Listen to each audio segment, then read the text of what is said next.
अस्सलाम वालेकुम दोस्तों, सोबी एग्रो मशीनरी पे खुशामदीद है। डॉन एग्रो के ये टोके हाई स्पीड ये आपने चलते हुए तो बहुत देखेंगे। इसमें हमारे पास ये सिंगल फेस में सबसे छोटा मॉडल है, जो 2-4 एनिमल या 1-2 एनिमल जिनके पास हैं उनके लिए बड़ी आइडल मशीन है। इसके साथ आप सख्त से सख्त चारा भी कुतर सकते हैं। जो बकरियों का फार्म रखते हैं, बकरियों को पालते हैं, वो भी इससे सूखा हुआ लूसन या दूसरी तीसरी चीज़ें बाजरा वगैरह भी कुतर सकते हैं। इस मशीन में 4 ब्लेड आते हैं, बड़े हाई स्पीड ब्लेड होते हैं और ब्लेड दोनों साइडों से हम इस्तेमाल कर सकते हैं।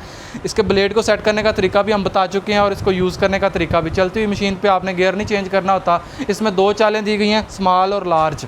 मशीन को बंद करके आप अपनी मर्ज़ी की चाल को सिलेक्ट करके इसमें फीड कर सकते हैं। इनकी वर्किंग इतनी स्ट्रॉन्ग, इतनी ज़बरदस्त, इतनी तेज़ है कि आप बड़ा कोई एफिशिएंट बंदा हो वो इसको फीड कर सकता है। वैसे एक बंदे का काम नहीं है कि वो इसको फीड कर सके, क्योंकि जैसे ही एक पीस आपने रद्दे का लगाना है, विद इन सेकंड इसने कुतर के आगे फेंक देना और अगला आप उठाते देर कर देंगे।